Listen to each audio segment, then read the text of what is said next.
감사합니다. 오늘부터 대림절이 시작이 됩니다. 대림절이라는 것은 예수님께서 이 땅에 오셨음을 감사하고 다시 오실 예수님을 준비하며 우리 삶을 돌아볼 뿐만 아니라 예수님의 재림을 우리가 믿음과 소망으로 준비하며 기다리는 그런 절기입니다. 지난 3년 동안 우리는 코로나로 인해서 너무나 힘든 시기를 지나왔습니다. 이와 더불어 온갖 국내외적인 악재들로 인해서 우리나라뿐만 아니라 온 세계가 힘든 시대를 지나가고 있습니다. 이러한 어려운 상황 속에서 우리에게 가장 필요한 것은 바로 캄캄한 밤 속에 밝은 빛과 같은 소망의 빛입니다. 그래서 이 소망이라는 것이 바로 지금 우리에게 가장 필요한 것이라고 할 수가 있겠습니다. 그러므로 오늘 본문을 통해서 이 땅에 다시 오실 예수 그리스도를 소망하며 그 예수님을 바라보며 우리가 이 힘들고 어려울지라도 예수님을 통해서 이 어려움을 넉넉하게 이기고 승리하는 저와 여러분의 삶이 될 수 있기를 주님의 이름으로 간절히 축원드립니다. 예수님께서 이 땅에 다시 오실 것이라는 것을 우리는 알고 있고 또 예수님께서는 이 땅에 이미 오셨음도 알고 있습니다. 오늘 본문에는 당시 이사야가 활동하던 시기 정말 어렵고 힘든 시기였습니다. 정치적으로는 혼란하고 영적으로는 침체했던 그 시기 속에 절망이 없는 캄캄한 암흑 같은 그 시기 속에서 하나님께서는 이사야 선지자를 통해서 예수님을 이 땅에 보내주실 것이라는 것, 메시아를 이 땅에 보내주실 것이라는 것을 말씀하시고 약속하심으로 소망을 허락하여 주셨습니다. 오늘 본문 1절 말씀을 보면은 이새의 줄기에서 한 싹이 나며 그 뿌리에서 한 가지가 나서 결실할 것이다, 이렇게 말씀하고 있습니다. 여기서 이새의 줄기에서 싹이 난다라고 하는데 이새는 다윗의 아버지를 의미합니다. 따라서 이 말씀은요, 다윗의 집안에서 뭔가 특별한 사람이 나올 것이라는 것을 예언하고 있다는 것이죠.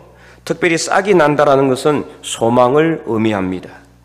북풍 한설 추운 겨울 그 바람을 뚫고 나뭇가지에서 싹이 나는 것을 여러분 본 적이 있습니까? 참으로 나뭇가지, 그 눈 덮인 나뭇가지에도 싹이 난다라는 것은 우리에게 소망을 주는 것이죠. 절대로 일어나지 않을 것 같은 정말 그런 힘들고 어려운 여건 속에서도 그 나뭇가지는 싹을 틔우는 것처럼 오늘 우리 시대도 마찬가지입니다. 아무리 힘들고 어려워도 오늘 우리에게는 예수님으로 인해서 소망이 있는 줄로 믿으시기 바랍니다. 그래서 이 싹이 바로 누구냐? 이 싹이 바로 다윗의 혈통으로 오실 예수 그리스도를 의미하는 것입니다. 그래서 2절은 이렇게 기록하고 있습니다. 그의 위에 여호와의 영, 곧 지혜와 총명의 영이요 모략과 재능의 영이요 지식과 여호와를 경외하는 영이 강림하시리니. 비록 예수님께서는 만왕의 왕이요 또 하나님의 아들로 이 세상에 오셨지만 완전한 인간의 몸으로 오셨기 때문에 성령께서 임재하신다라는 겁니다.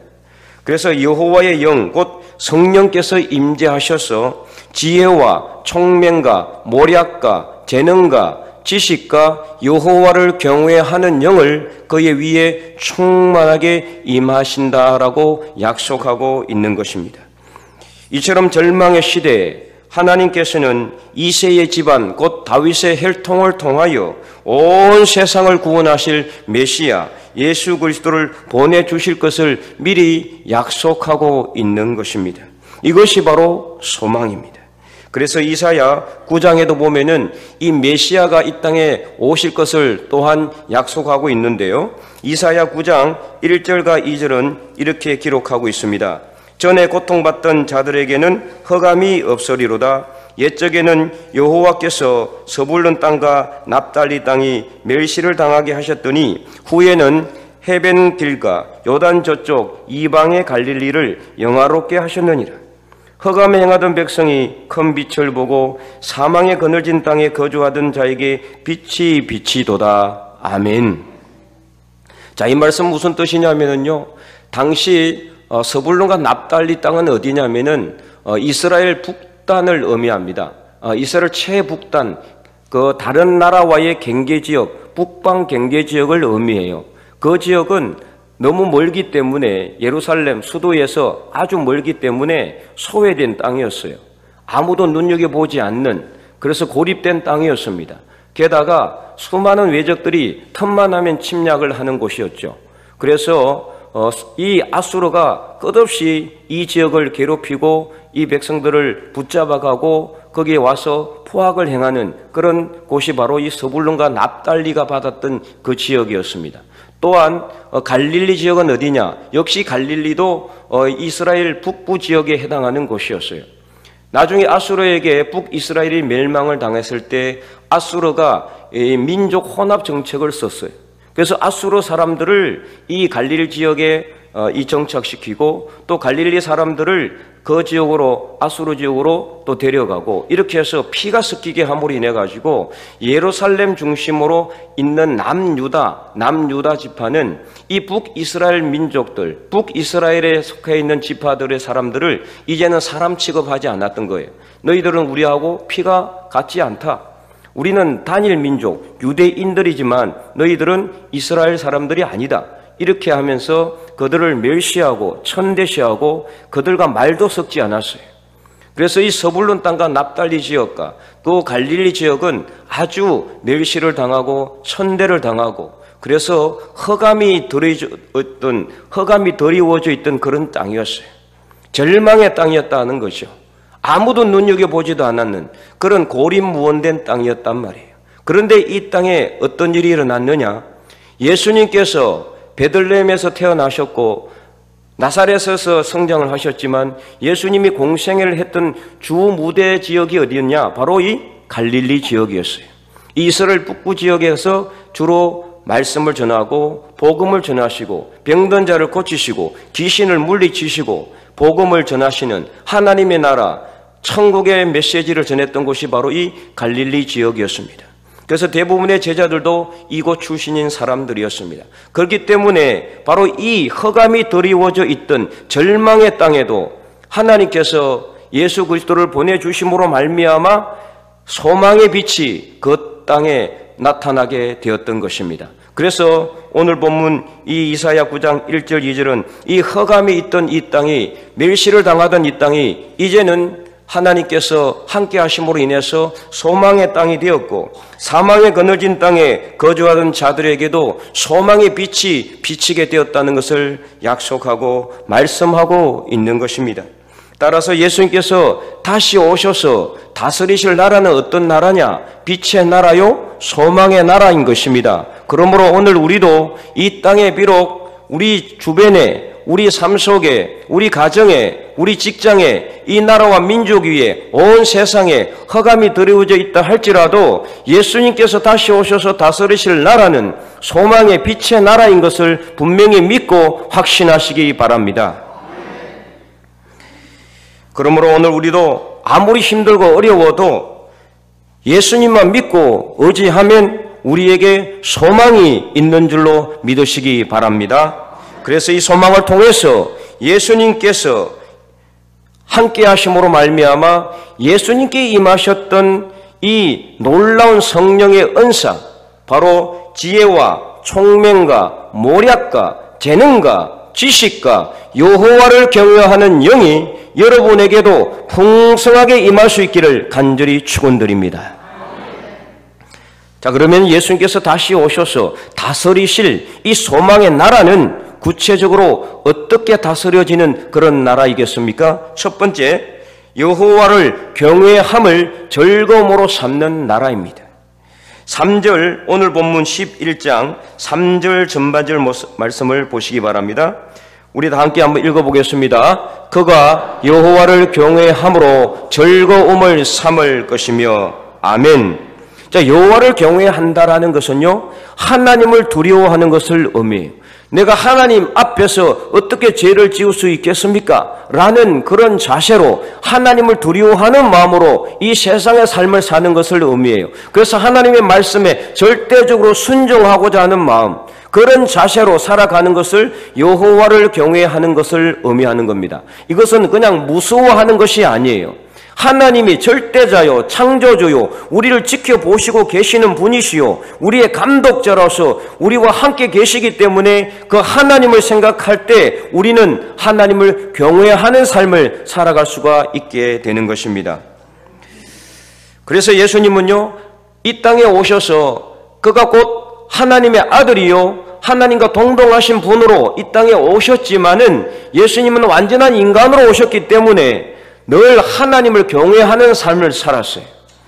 그래서 마태복음 4장에 보면은 예수님께서 공생애를 처음으로 시작하기 전에 사탄 마귀에게 시험을 받으셨는데 그 받으실 때도 성령으로 이끌리심을 받았고, 그리고 그 사탄 마귀의 유혹 3번을 물리치실 때도 기록된 신명기 말씀으로 물리치셨고, 예수님께서 공생애 기간 동안 전파한 모든 것이 하나님의 나라였습니다.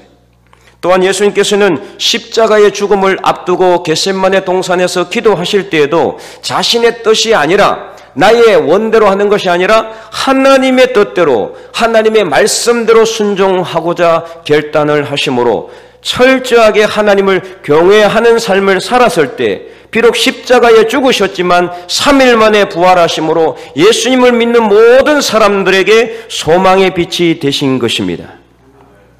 창세기 22장에도 보면은요, 아브라함은 100세 때 얻은 아들 이삭을 번제로 드리라는 하나님의 청천벽력 같은 명령의 말씀에 절대적으로 순종합니다. 하나님께서 주신다고 해놓고 25년 동안 기다렸다가 얻은 독자 그 귀한 아들을 왜 번제로 드리라고 하십니까? 따지지 않았습니다.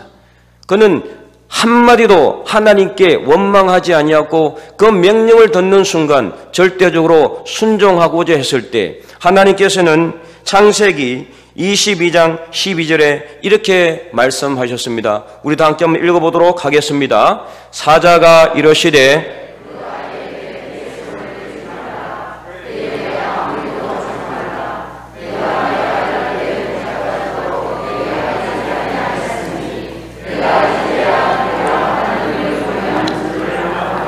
아멘. 그래서 이 말씀이 끝나자마자 하나님께서는 한 순양을 예비하셨고 이삭을 대신하여 번제를 드릴 수 있도록 준비해 주셨습니다. 그래서 우리는 이 말씀을 통해서 우리가 언제든지 하나님의 말씀에 절대적으로 순종함으로 하나님을 경외하는 삶을 살 때 하나님께서는 우리 삶 속에 필요한 모든 것을 미리 아시고 준비하시고 예비하신다는 사실을 분명히 깨닫기를 바랍니다. 창세기 39장에도 보면은 요셉은 형들의 모함을 받아서 애굽은 지금으로 보면은 이집트를 의미합니다. 그 애굽에 있는 보디발, 시위대장인 보디발의 집에 노예로 팔려갑니다. 근데 그 보디발 집에서 그 여주인의 유혹을 받죠. 눈 한번 질끈 감으면은 평생을 그는 호의호식하며 아주 편안하게 살 수 있었겠지만 그는 그렇게 하지 않았습니다. 그는 하나님을 경외하는 사람이었습니다. 비록 모함을 받아서 노예로 팔려가는 그런 신세가 되었지만 그는 절대적으로 하나님을 두려워하는 삶, 하나님을 경외하는 삶을 살았던 것입니다. 그래서 그는 단칼에 거절해 버립니다. 그래서 창세기 39장 9절 그는 이렇게 고백합니다. 내가 어찌 이 큰 악을 행하여 하나님께 죄를 지으리까? 그 일로 인해서 그는 또다시 모함을 받게 되죠. 여주인의 모함을 받아서 이제는 옥에 갇히게 됩니다. 그러나 그가 하나님을 경외하는 삶을 버리지 아니하였을 때 하나님께서는 그에게 지혜를 주셨고 꿈을 해석할 수 있는 지혜를 주셔서 그가 꿈을 해석함으로 인해서 나중에 결국에는 애굽의 총리가 되는 자리까지 올라가게 되었고, 그의 민족 이스라엘 민족들이 이 애굽 땅에서 400년 동안 장정만 남자만 60만 명이 넘는 거대한 민족으로 번성하고 발전할 수 있는 통로로 쓰임을 받게 된 것입니다. 이처럼 우리도 하나님을 경외할 때 당장은 고난이 있을 수도 있습니다. 당장은 어려움이 있을 수도 있어요. 억울한 일을 당할 수도 있어요. 그러나 결국에는 우리가 하나님을 경외하는 삶을 살 때 하나님께서는 우리를 건지시고 우리를 높이시고 우리를 존귀하게 여기신다는 사실을 분명히 깨닫기를 바랍니다. 그래서 잠언 1장 7절 말씀은 이렇게 기록하고 있습니다. 잠언 1장 7절 우리 다 함께 읽어볼까요? 여호와를 경외하는 것이 지식의 근본이거늘 미련한 자는 지혜와 훈계를 멸시하느니라. 여호와를 경외하는 것이 지식의 근본이라는 거죠. 또한 9장 10절에도 이렇게 말씀하고 있습니다. 다 함께 읽어보겠습니다. 여호와를 경외하는 것이 지혜의 근본이요 거룩하신 자를 아는 것이 명철이니라. 아멘. 여호와를 경외하는 것이 지혜의 근본이라는 겁니다. 그래서 시편 128편 1절에는 이렇게 또 말씀하고 있습니다. 우리 역시 읽어보겠습니다. 여호와를 경외하며 그의 길을 걷는 자마다 복이 있도다. 아멘. 하나님을 경외하는 것이 가장 복된 길이라는 거예요. 여러분, 이 세상의 복이 무엇입니까? 잘 먹고 잘 살고 돈 많이 벌고 높은 지위에 올라가고 많은 권력을 움켜쥐는 것, 이게 복이 아니에요. 하나님을 경외하는 것이 가장 최고의 복이라는 것을 여러분 분명히 깨닫기를 바랍니다.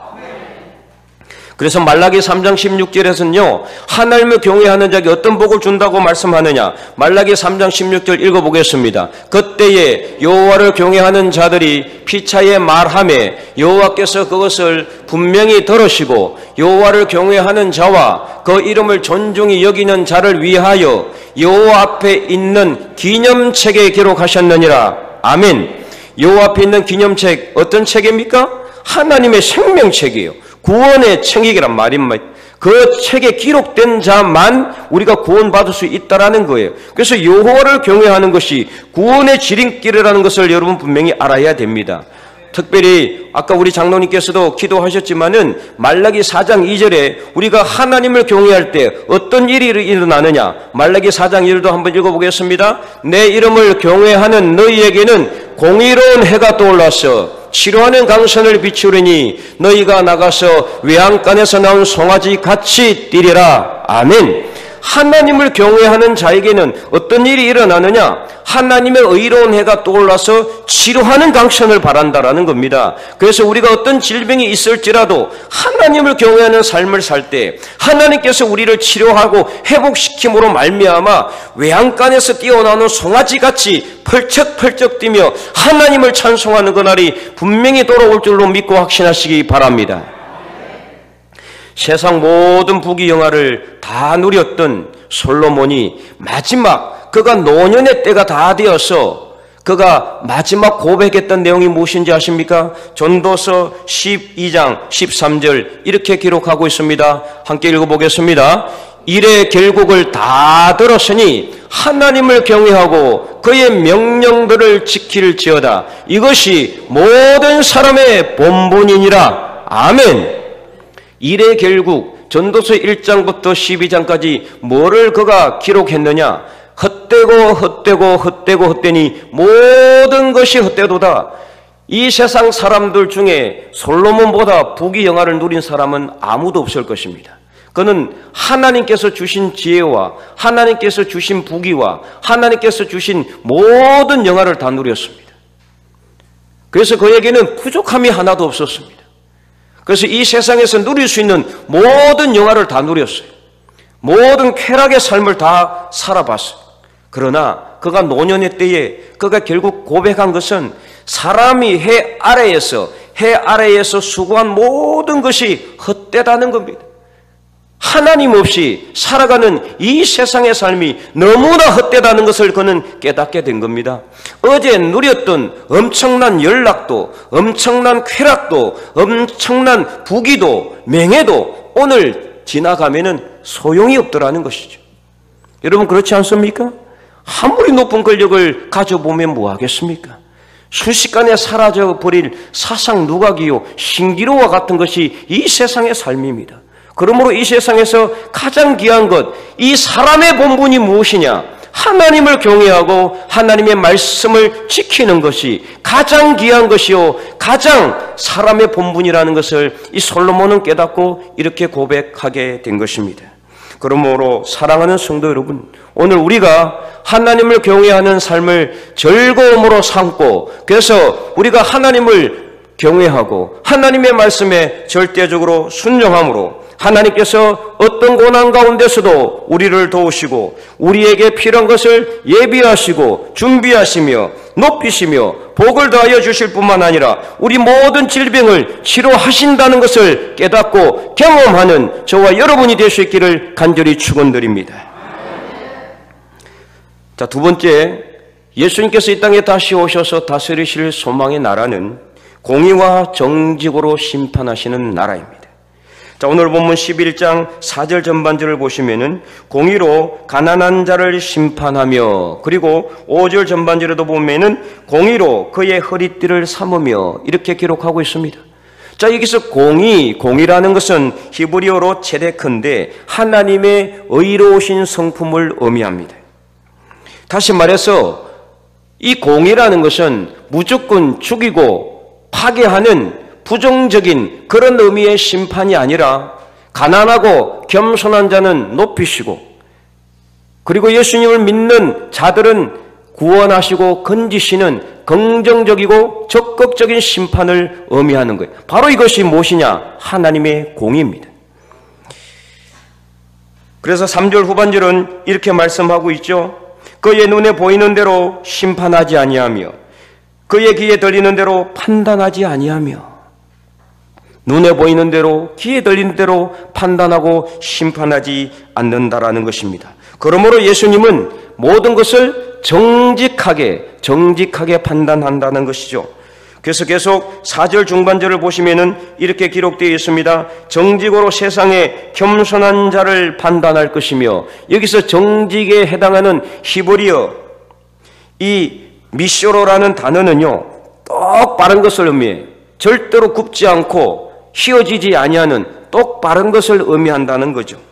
이는 판결이 사람의 외모나 조건이나 환경에 따라서 굽어지는 것이 아니라 어떠한 상황 가운데서도 그 사람이 부하든지 가난하든지 권력이 많든지 없든지 외모가 뛰어나든지 뛰어나지 않든지 환경과 조건과 사람에 따라서 판결이 굽는 것이 아니라 어떤 상황 가운데서도 하나님은 정직하게 모든 사람들을 판단하신다는 겁니다. 그래서 이 하나님의 공의와 하나님의 정의로 심판하는 나라가 예수님께서 이 땅에 다시 오셔서 다스리실 소망의 나라인 것을 여러분 믿으시기 바랍니다. 그래서 잠시라도 이 땅에서 살아가면서 우리는 어쩔 수 없이 이 심판을 부당하게 당하는 경우도 있고 억울한 일을 당해서 제대로 판단받지 못하는 경우도 있습니다. 그러나 예수님께서 다시 오셔서 다스리실 나라는 그런 나라가 아닙니다. 눈에 보이는 대로 귀에 들리는 대로 판단하고 심판하지도 않습니다. 예수님께서 다스리실 소망의 나라는 공의와 정직으로 다스리실 나라입니다. 그러므로 사랑하는 성도 여러분, 지금 당장 힘들고 어렵다 할지라도 예수님께서 다시 오셔서 다스리실 소망의 나라는 모든 것이 공의롭고 정직할 뿐만 아니라 믿는 자들은 높임을 받고 악인들은 심판을 받을 것임을 분명히 아시고 예수님께서 다스리실 소망의 나라를 믿음의 눈으로 기다리며, 그래서 그 예수님을 소망의 눈으로 바라볼 수 있는 저와 여러분이 될 수 있기를 간절히 축원드립니다. 세 번째, 예수님께서 이 땅에 오셔서 다스리실 나라는 성실로 다스리는 이루어지는 나라입니다. 자, 오늘 본문 5절 후반절을 보면은 성실로 그의 몸의 띠를 삼으리라. 성실이라는 단어, 히브리어 에무나는 어떠한 상황 가운데서도 결코 흔들리지 않고 단단하고 든든하고 견고하고 진실한 것을 의미하는 겁니다. 신약에서는 이것을 밑벗이다, 밑범이라고 이렇게 표현하고 있습니다. 변함이 없고 한결같은 것을 의미하는 거죠. 그래서 지난주 주일 예배 때 이것을 뭐라고 했습니까? 우리 사람을 향하신 영원하신 하나님의 사랑, 바로 뭐라고 했습니까? 헤세드라고 했습니다.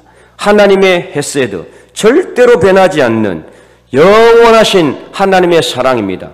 어떠한 상황 가운데서도 흔들리지 않고 견고합니다. 그래서 디모데후서 2장 13절은 이렇게 말씀하고 있습니다. 우리도 함께 읽어보겠습니다. 우리는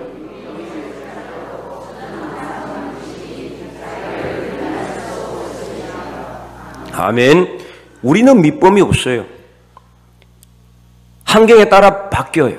조건에 따라 바뀝니다. 그래서 지금 죽을 것 같이 사랑한다 하면서도 환경이 바뀌고 조건이 바뀌면은 그 사랑 온데간데 없어져요. 그래서 우리 숫제 말로 그렇지 않습니까? 화장실 들어갈 때와 나올 때가 마음이 다르다고 그러죠. 너무나 환경과 조건에 따라서 우리 사람들은요, 일관성이 없어요. 항상 변한다라는 거죠. 그러나 우리 예수님은 일관성이 있게 절대로 변함이 없이 항상 그 모습 그대로 하나님의 사랑, 헤세드를 가지고 이 땅에 다시 오신다는 사실입니다. 그렇기 때문에 우리는 두려워할 필요가 없습니다. 만약에 다시 오실 예수님께서 사람에 따라서, 조건에 따라서, 환경에 따라서 판결을 달리하신다면 우리는 두려워해야 할 것입니다. 왜냐하면 우리에게는 힘이 없기 때문에, 능력이 없기 때문에, 가진 것도 없기 때문에 우리는 두려워해야 될 것입니다. 그러나 예수님께서 이 땅에 다시 오셔서 다스리실 나라는 성실로 이루어지는 나라예요. 성실하게 심판하는 나라입니다. 하나님의 헤세드를 가지고 오십니다. 처음 오셨던 그 모습 그대로 자신의 몸을, 우리의 모든 사람들을 구원하시기 위해 십자가에 돌아가셨던 그 사랑의 모습으로 이 땅에 다시 오신다는 사실입니다. 그러므로 우리는 소망이 있는 겁니다. 그래서 우리에게는 비록 지금은 억울한 일을 당하고 비록 지금은 힘들고 어려운 삶을 산다 할지라도 예수님께서 다시 오시면은 이 모든 것이 바르게 펴지고 모든 것이 만천하에 드러나고 결국 우리 하나님을 믿는 사람, 예수 그리스도를 믿는 사람들은 건지심을 받고 택함을 받고 높임을 받고 구원을 받게 된다는 사실을 분명히 믿으시기 바랍니다. 그렇기 때문에 우리에게는 소망이 있는 겁니다. 우리는 가진 것도 없고 힘도 없고 능력도 없지만 오직 예수 그리스도를 믿는 분명한 믿음이 우리에게 있습니다. 바로 이것이 우리에게는 소망입니다. 오늘 우리의 소망이 무엇입니까? 여러분, 한 줌도 되지 않는 이 세상의 재물이, 한 뼘도 되지 않는 여러분 남아있는 생애가, 한 줌도 되지 않는 여러분 가지고 있는 권력과 명예가 여러분의 소망이 아닙니다. 이 땅에 다시 오실 예수 그리스도께서 우리를 분명히 건지시고 우리를 분명히 구원하실 것이라는 그 믿음, 바로 이것이 우리에게는 소망인 줄로 믿으시기 바랍니다. 그러므로 오늘 여러분 가지고 있는 그 믿음을 결코 흔들리지 말고 굳게 붙잡을 수 있기를 바랍니다. 그래서 소망으로 다스리실 예수님을 믿음으로 준비하며 기다릴 수 있기를 간절히 바라겠습니다. 바로 이 믿음으로 우리가 대림절을 준비하고, 그래서 이 땅에 다시 오실 예수님을 바라보며 하나님을 경외함을 즐거움으로 삼고 예수님께서 공의와 정직과 성실로 다스리실 소망의 나라를 믿음의 눈으로 준비하고 기다리면서 이 힘들고 어려운 시대를 넉넉하게 이기고 승리해 나가는 저와 여러분, 우리 축변제일교회 모든 성도들이 다 될 수 있기를 주님의 이름으로 간절히 축원드립니다.